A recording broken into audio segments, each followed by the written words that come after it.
J'ai eu un passé pas difficile, mais j'ai eu une grosse épreuve dans ma vie qui était de voir mon père partir. J'ai vu mon père mourir d'une crise cardiaque quand j'avais 8 ans, qui est un événement qui sur le coup m'a pas nécessairement choqué parce que j'avais 8 ans et la mort c'était quelque chose de très flou.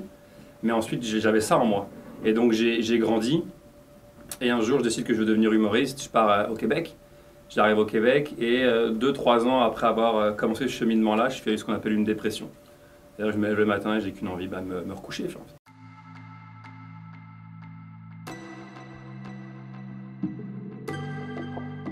Je pense le moment où je me suis dit que ça allait pas, c'est quand ma femme rentre un jour chez elle, d'ailleurs dans son appartement, il était 16 h, et j'étais allongé sous la couette mais avec les chaussures aux pieds. Quand tu veux faire une sieste à 16 h, ça va, mais tu n'as pas enlevé tes chaussures, tu n'as même pas le courage d'enlever tes chaussures. Ça, je pense que c'est un signe qu'il faut faire quelque chose.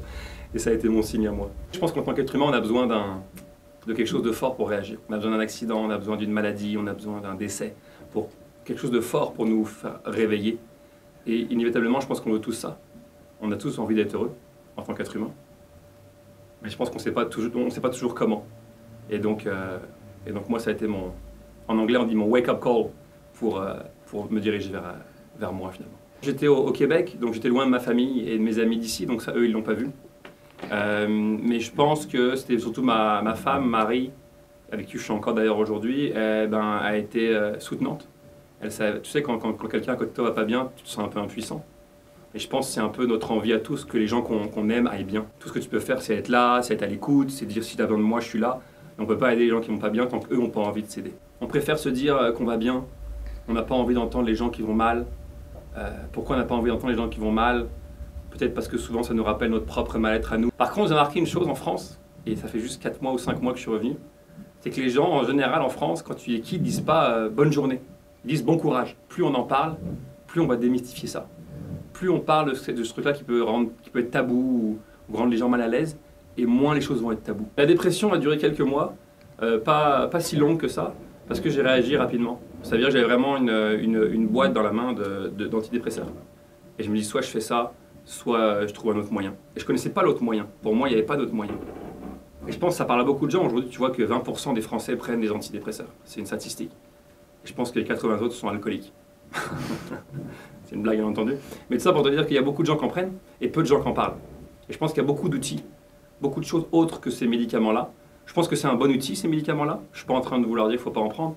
Mais je pense que c'est quelque chose qui est un peu comme un plâtre.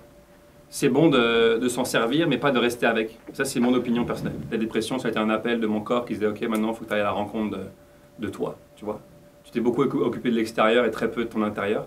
Et donc, va voir ça. Et donc, finalement, je commence à m'ouvrir à ce chemin-là. Et au fur et à mesure, ma vie change. Premièrement, j'ai décidé de m'ouvrir. Ça a été le premier outil. Ça a été vouloir m'ouvrir à des choses que je ne connaissais pas. Tu sais, souvent, tu ne connais pas. Juste aller voir une psychologue, tu te dis « Ah, une psychologue, moi, je vais bien. » Dans notre tête, dans notre cœur, on va tous bien. Mais est-ce que vraiment tu vas bien? Seul toi peux répondre à cette question-là. Mais je pense que ça a été de m'ouvrir. À dire, tu sais quoi, il y a sûrement des choses que je ne connais pas. Il y a sûrement des gens qui ont des compétences que je ne connais pas. Et je vais m'ouvrir à ça. Et peut-être que je vais trouver quelque chose là-dedans. Et donc je me suis ouvert à ça. Et le premier outil, ça a été d'aller voir une amie qui s'appelle Stéphanie Carrière, qui est thérapeute énergétique. Je me suis ouvert à un monde que j'aurais rigolé avant, j'aurais critiqué. Mais je critiquais tout. Hein. Je critiquais les psychologues, je critiquais les chiros. Pas critiquer, mais quand tu ne connais pas, tu rigoles un peu de ça.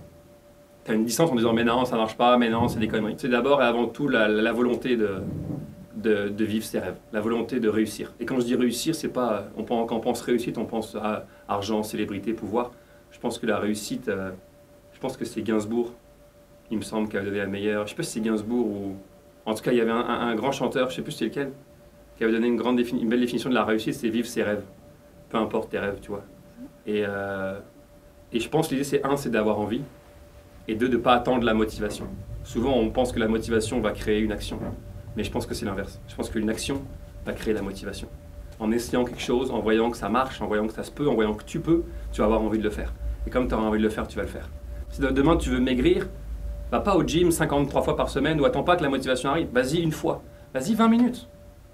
Juste 20 minutes, une fois par semaine. Et la deuxième, ça serait, je pense, de focuser sur toutes les belles choses que tu as dans ta vie. Parce qu'on est tous à focuser sur ce qu'on n'a pas ou ce qu'on a de mal, tu vois. Mais je pense que l'idée, c'est d'arriver à dire merci pour tout ce qu'on a. Tu vois, et ça peut être petit, hein. Ça peut être un chien, ça peut être un chat, ça peut être des habits, ça peut être des amis, ça peut être... Mais arriver à être reconnaissant pour ce qu'on a. Parce que je pense qu'il y a une chose dans la vie qui nous descend vers le bas, c'est la colère et la tristesse. Et je pense que c'est impossible d'être en colère quand tu es reconnaissant. C'est impossible d'être triste quand tu es reconnaissant, je pense.